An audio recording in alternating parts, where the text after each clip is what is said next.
Hello there, it's Ken again, and this time we're doing a review of Layers of Fear by the Bloober Team and Aspyr. Now, you may remember a while ago I did a review of Amen 2 by the Bloober Team, and I had intended to do one of their follow-ups, Basement Crawl, which then got renamed as Basement Brawl. And it does seem there is a little bit of a kind of like a pattern forming here. Basically, they tend to take a familiar looking game style. In Amen's case, it was kind of like the humans. In Basement Crawl and Brawl, it was basically Bomberman, and they sort of make it their own. Now with this one, the reason I picked it up in the first place, it looks very similar to the art style of an old game on the PC called The Seventh Guest. There are moments where it looks like you're walking through Stealth's mansion. With this one, however, it seems to be, it's almost like if The Seventh Guest and PT, the playable teaser that was done for Silent Hills, had a baby. Now, the game starts, you are just you're a camera on legs. You don't really have anywhere that you need to go. All you can do is wander around, open doors, read notes, that sort of thing. And it all seems to focus around this painting. Now, the idea is that the painting is unfinished, so you have to go around the game collecting certain items to finish the painting off. Now, I've only shown you a sort of first stage here. I don't want to spoil the game at all.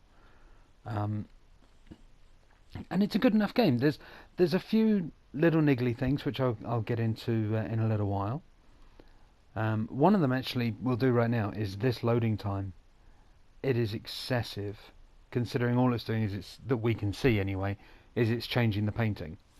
Another thing is the controls.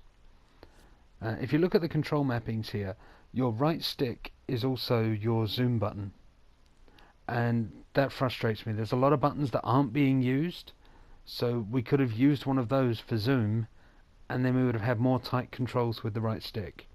So it kind of bugs me.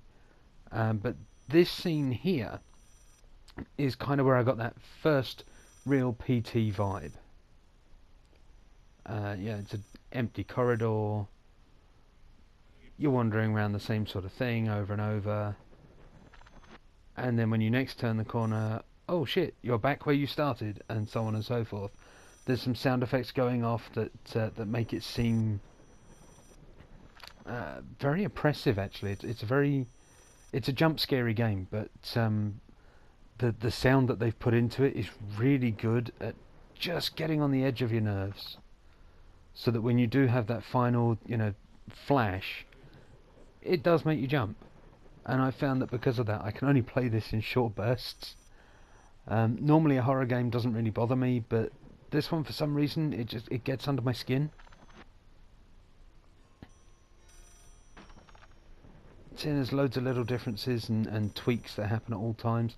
There's some really strange moments where you'll walk through one door, turn around and go back through it, and the door will be completely different. Where you've ended up will completely change.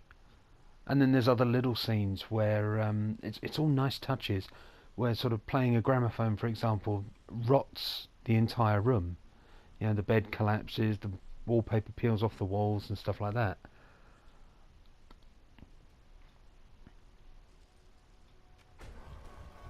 And there are moments like this where you have that sort of jump scare you weren't expecting. Now, in a video review like this, chances are that didn't do a thing to you. You just watched it and went, huh, that's kind of weird. When you're actually playing the game and you're immersed in the game, it scares the crap out of you. Now, I would say it's a little bit pricey for the style of game it is. It's I think it was $15.99 on the PlayStation Store, and considering it is effectively a walking simulator with a few horror elements, it's a little bit over the top. But it is pretty good. I mean, I've found myself going back to it a few times over so far, just trying to find out what's going on and sort of unlock the rest of the story. What I've got so far is the artist is one of these tortured artist types. Something bad happened. He went a little bit off the rails, and he's trying to come to terms with it, and at the same time finish his great masterwork. There are some real weird moments, like this one, for example, where you open the door to a brick wall. I half expected a Fallout reference, you know, like "fuck you" written on the wall. Unfortunately, it doesn't happen. Now we know we just came through this door, and yet now it's a completely different room. And there's a lot of these sort of visual effects, and it really does build the atmosphere. And for that, if you're looking for a game that's going to keep you on edge, this one does it. And it seems hard to believe, actually, because, and no disrespect to the guys, with the Bloober Team stuff in the past, I've not been overly impressed. I've not really had a great deal of interest in it, and it's not something that's wanted to keep me coming back. But this is really good. It does feel in a couple of cases like it may have been originally developed for, say, a more handheld device, specifically sort of mobile phones, just because of the control system. And the fact that running doesn't seem to really speed you up. You know, you've got the fast walk, it doesn't really do a great deal. But the game itself, the atmosphere, the story that I've found so far, all make it worthwhile. And I'm actually really pleased with it. Which means we come to the tricky part where I have to try and rate this game. Now, it has its few niggles. The control system is a little bit weak. The zoom control that I mentioned earlier kind of bugs me a little bit.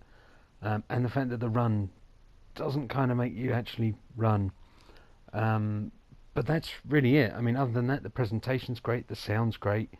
Some of it a little bit loud and in your face at times. And the jump scares are great.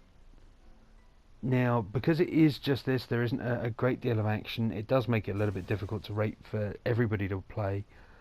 So I think I'm actually going to go with a fairly low score. It's going to be 3.5 out of 5. But anyway, thanks for watching, and please don't forget to like or subscribe.